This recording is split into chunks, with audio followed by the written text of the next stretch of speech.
Kapma yu jechuudha masi intala kana jaalachuu natu balleessi ba natu balleessi maal intala funyaan okkotee fakkaatu kana laal dhiira fakkaatu achitti na waamtee akkana na goote sayyuu moo haasoftii asirratti baate yuutiin qabattee gidduma eessi nan qabadha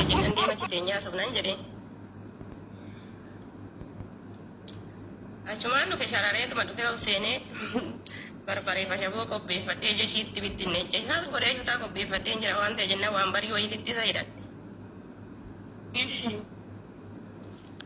waan barii wayiititti isa hidhadhe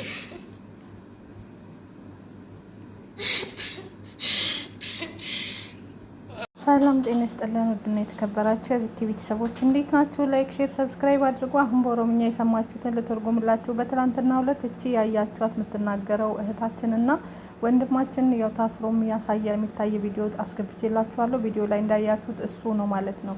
ከዱባይ ታመጣዋለች ማለት ነው። የመዳም ቅመማውን ልትሸለም ነው። ሽልማት እየተዘጋጀላት ይገኛል ለዚች እህታችን ዱባይ ላይ ካመጣ። እንዲሁም ደግሞ ይህ ሰው ደግሞ ይቅርታ ጠይቋል። በቀደም ሚስቱን ሲደበድብ ነበረ ማለት ነው እንዳያችሁት። አሁን ደግሞ ይቅርታ ጠይቋል። ለሁላችሁም ይቅርታ ፕራንክ ነው ብሏልና ኢትዮጵያ ውስጥ ሲሸነፉ ፕራንክ ነው ማለት አመላቸው ነው። ሲዋረዱ እንዳያችሁት በጥልዣ በጥፊ እየመታ ታዋርዶ ሰው ፊት ከዛ በኋላ መጥቶ እንደገና ሚዲያ ላይ ቀርቦ ይቅርታ እኛ ቀልድ ነው ፕራንክ ነው እንጂ ሌላ ነገር አይደለም በማለት ነገሩን ሊደባብስ መጥቷል ማለት ነውና ይቅርታ ጠይቋል ማለት ነው።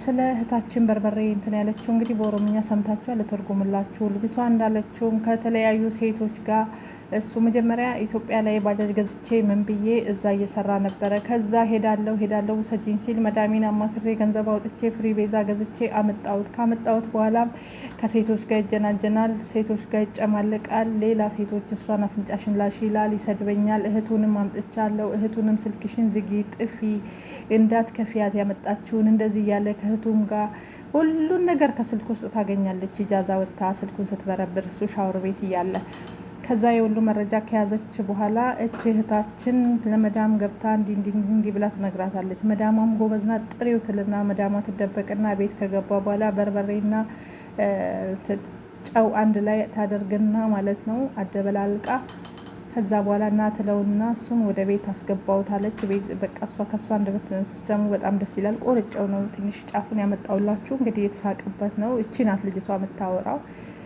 ልጁም ይሄ ነው ማለት ነው። ከዛ በኋላ አስር አደረገችው።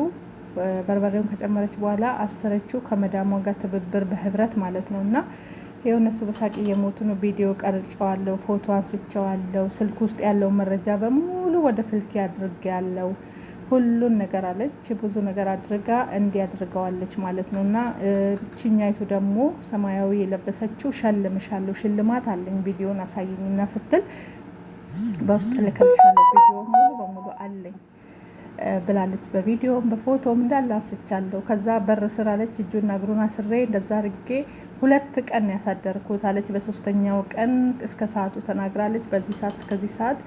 ከዛ በኋላ ፈትቼ ለቀኩት።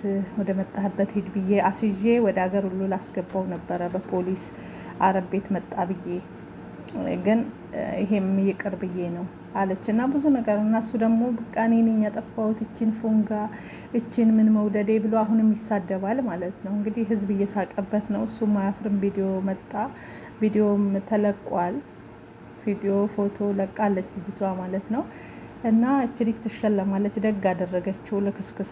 እሱም ከሱ ብሶ አሁን ራሱ ይሳደባል። እሷ የተናገረች በሳቅ እየሞተችን ያደረገችውን ነገር ማለት ነው። ህዝቡ ሁሉ እየሳቀ ነው ማለት ነው። የሰራችውን ስራ ታላ እንዴት እንደወሰደችና እንዳደረገችው። ወደ ሁለተኛው መረጃ እንሂድና ይሄ ደግሞ ፕራንክ ነው ያለው ሚስቱን ሲደበድብ የተገኘው ደግሞ እስኪ እንስማው። ፓራ ሊውጣ ብለን ከእህቴ ጋር ሰርተናል። እኔ እንደዚህ አይነት ጸባይም የለብኝም። ስለዚህ በጣም ይቅርታ አድርጉልኝ። በጣም ትልልቅ ሚዲያዎች ቆርጣችሁ እየተጠቀማችሁ ነው፣ ሚዩት አድርጋችሁ፣ ግን እስከ መጨረሻ ፍሰሙ ፕራንክ ነውና ያም ከኔ ጋር ስለማይሄድ ያንን ተገንዝባ እዚህ ድረስ ስቱዲዮ አክብራኝ ጠርታኝ ይቅርታ ጠይቄያለሁ። በእኔ ቪዲዮም በአማርኛም በኦሮምኛም በፌስቡክም በቲክቶክም ጠይቄያለሁ። አሁንም ከመላጣዬ ላይ አንስቼ ኢትዮጵያን ህዝብ የኦሮሞን ህዝብ ይቅርታ ጠይቃለሁ ማለት ነው። አዎ እናመሰግናለን ሽሜ። እንግዲህ ያው ሌላ ቋንቋ የሚሰሙ ሰዎች ናቸው በብዛትም እያሰራጩ ያሉት። በምን ከምን ሰማችሁት? ይቅርታ ጠይቋል። እዚህ ጋር የምታዩቸው እነዚህ ሁሉ ልጆቻቸው ላይ ጥቃት ያደረጉ ናቸው፣ እያንዳንዳቸው ማለት ነው። በልጆቻቸው ላይ ማለት ነው የገዛ ልጆቻቸውን የሴትነት ጥቃት የፈጸሙ አባቶች ናቸው። እነዚህ ሁሉም አባቶች የተፈረደባቸው ተመሳሳይ የእስር ቅጣት 18 ዓመት ነው እና እንዴት እነዚህ ሁሉ የወለዱትን ልጅ ጥቃት ያደረሱ አባቶች ለምንድን ነው እድሜያቸው እስካሁን ድረስ ማለት ነው አንድ ልጅ ብቻ ናት የ20 ዓመት ልጅ የሞላት ማለት ነው።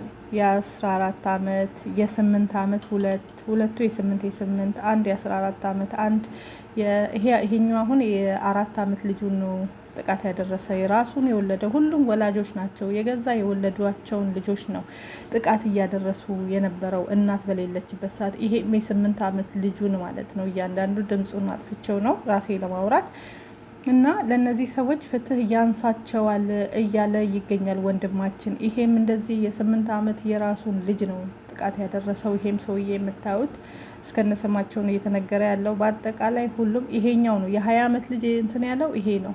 እሱንም የመንግስት ሰራተኛ እየተማረ ነው ይሄ ሰውዬ ማለት ነው። የ20 ዓመት የመጀመሪያ ሴት ልጁን ዩኒፎርም እየቀየረች ባለችበት ሰዓት ላይ ነው። በአጠቃላይ እነዚህ 6 የምታዩቸው ሰዎች በአጠቃላይ 6ቱም የወላጅ ናቸው። የራሳቸውን ልጆች ላይ ጥቃት ያደረሱ ናቸው። የሁሉም ደግሞ ስንት ነው? 18 ዓመት ብቻ እስራቸው። እንዴት የገዛ ልጆቻቸው ላይ ይሄን ነገር አድርገው ለልጆቹ ስለ ልቦናስ በወላጅ አባት ይሄ ነገር ተደርጎ እንዴት ምን አክል ልቦናቸውን አስቡት። ምን አክል ሰው ይሆናሉ? እንዴትስ በእነዚህ ሰዎች ስም በአባት ስም ይጠራሉ? ብዙ በደል ደርሶባቸዋል። ስለዚህ 8 ዓመት ነው እንጂ ምን 8 ዓመት ያንሳቸዋል እያለ ይገኛል ወንድማችን። አዎ ያንሳቸዋል። 8 ዓመት ምንድናት? 8 ዓመት እስር ቤት አሰባችሁት እንዴ? እነዚህ ልጆች 8 ዓመት አይደለ እድሜ ልካቸውን እኮ ነው እንትን ያሉት። እድሜ ልክ እኮ ነው እነዚህ ወላጆች ልጆቻቸውን ቅስም የሰበሩት እና 8 ዓመት በጣም ነው የሚያንሳቸው። ስለዚህ ከዚህ የበለጠ ፍትህ መደረግ አለበት። አሁንም ደግሞ ይቀጥላል። እስኪ ሌላ ደግሞ ላስገባላችሁ። የ10 ዓመት ሴት ልጁን የደፈረው ወላጅ አባት በ22 ዓመት ጽኑ እስራት እንዲቀጣ ተወሰነበት። ዋና ሳጅን ጤናው ፈጠነ አባት የገዛ የአብራኩ ክፋይ የሆነችው የ10 ዓመት ሴት ልጁ ላይ ያስገድዶ መድፈር ወንጀሉን የፈጸመው በአዲስ ከተማ ክፍለ ከተማ ወረዳ 6 ልዩ ቦታው ጮበረንዳ ተብሎ በሚጠራው አካባቢ በሚገኝ መኖሪያ ቤት ውስጥ ነው። በእህቱ ቤት ውስጥ የገዛ ልጁን አስገድዶ የደፈረው ተከሳሽ የግል ተበዳይ ለቤተሰቦቿ በሰጠችው ጥቆማ በቁጥጥር ስር ውሎ በእስራት መቀጣቱን በአዲስ ከተማ ክፍለ ከተማ ፖሊስ መምሪያ የሴቶችና ህጻናት ወንጀል መርማሪ ዋና ሳጅን ጌጤ ሙሉ ገልጸዋል። ወንጀል የፈጸመው ወላጅ አባቷ ነው። ጥቃት የደረሰባት የ10 ዓመት ህፃን ልጅ ናት። ከእናቷ ጋር ተጣልተው ባሉበት ሰዓት ቤተሰብ ላሳይሽ ብሎ ወደ ክፍለ ሀገር ይዟት ሄደ። ክፍለ ሀገር ይዞ ከሄደ በኋላ ከተመለሰ በኋላ ከእህቱ ቤት ይህን ድርጊት ፈጸመባት። ከፈጸመባት በኋላ ለቤተሰብ መለሰ፣ ለእናትየው ሰጣት። እናትየው ደግሞ ይዛ ያለች ገሏን ስታት ምናምን ነገር የሆነ ፈሳሽ ነገር አየች። እሱን በማየት ጠየቀቻት። ስትጠይቃት ያው ከብዙ እንትን በኋላ ነገረቻት አባቷ እንደፈጸመባት ማለት ነው። እሷም ወደኛ ይዛ መጣች። እኛም ወደ ህክምና ላክናት። ህክምና ካላክነ በኋላ የምርመራ መዝገባችንን እያጣራን ቆየን። የተከሳሽን ጥፋተኝነት በሰውና በሰነድ ማስረጃ ያረጋገጠው የፌዴራል የመጀመሪያ ደረጃ ፍርድ ቤት አዲስ ከተማ 6ኛ ወንጀል ችሎት ተከሳሽ በ22 ዓመት ጽኑ እስራት እንዲቀጣ ውሳኔ አስተላልፈዋል።